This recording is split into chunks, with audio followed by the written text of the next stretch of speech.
இந்த மாதிரி கீரையெல்லாம் வந்து இந்த டைமில் தாங்க கிடைக்கும். ஸோ கண்டிப்பாக வந்து யூஸ் பண்ணி செஞ்சுக்கணுங்க.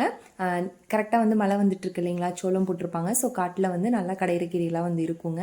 ஸோ இன்றைக்கி கிடச்சிது. ஸோ அதனால் செஞ்சிடலாம் அப்படின்னு சொல்லிட்டு ஃபஸ்ட்டு வந்து தண்ணி வந்து கொதிக்க வச்சுட்டு, தண்ணி கொதிச்சோன்னே 3 பச்சை மிளகாய் வந்து ஆட் பண்ணியாச்சுங்க. இப்போ கீரையை வந்து நல்லா தண்ணியில் வந்து அலாசிட்டு, அப்போது வந்து தண்ணியில் வச்சே வந்து நல்லா அலாசி போடும்போது வந்து மண் வந்து வராதுங்க. ஸோ அந்த மாதிரி வந்து ட்ரை பண்ணி பாருங்கள். அப்புறம் நல்லா அலாசி போட்டுட்டு ஒரு 10 மினிட்ஸ் வந்து வேக வச்சாச்சுங்க.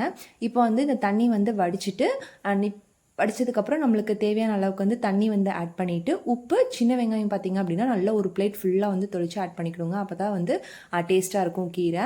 ஸோ அப்புறம் வந்து ஒரு 10 மினிட்ஸ் மறுபடியும் ஒரு 10 மினிட்ஸ் வந்து விட்டதுக்கப்புறம் நல்லா வந்து கீரை வந்து கடையிறதாங்க இருக்குது. நல்லா கடைஞ்சி எடுத்துக்கணுங்க. லாஸ்ட்டாக வந்து நெய் மட்டும் ஆட் பண்ணிவிட்டு மிக்ஸ் பண்ணி வச்சுக்கலாங்க. அப்படியே ரசம், பீட்ரூட் பொரியல் வந்து செஞ்சாச்சுங்க. இன்றைக்கி த டே வந்து இதாங்க எங்கள் வீட்டில் வந்து ஸ்பெஷல். உங்கள் வீட்டில் எல்லாம் வந்து என்னன்னு சொல்லிட்டு கமெண்ட் பண்ணுங்கள். நாளைக்கு ஒரு வீடியோவில் பார்க்கலாம். அது வரைக்கும் பாய்.